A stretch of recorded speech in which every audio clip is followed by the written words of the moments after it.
Правительство Чувашской Республики одобрило выделение субсидий клубу «Сокол» на заработную плату молодежной хоккейной команды.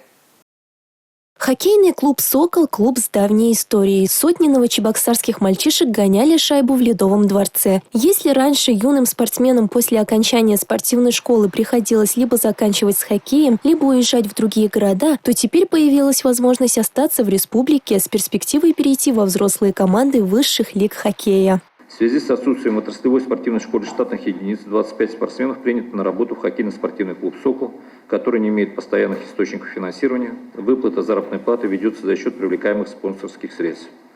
Предусмотренный законом об уточнении бюджета субсидий предлагается направить на оплату труда спортсменов.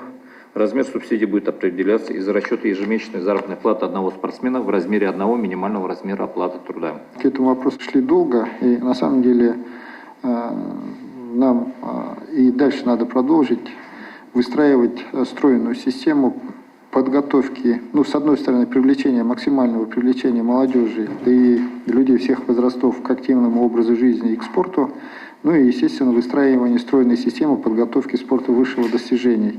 Годовой фонд оплаты труда 25 спортсменов с учетом начислений на выплаты по оплате труда составляет более 5 миллионов рублей. Субсидия будет внесена в бюджет 2022 года при следующем уточнении. Милена Алексеева, Алексей Зотиков, Павел Иридков, Республика.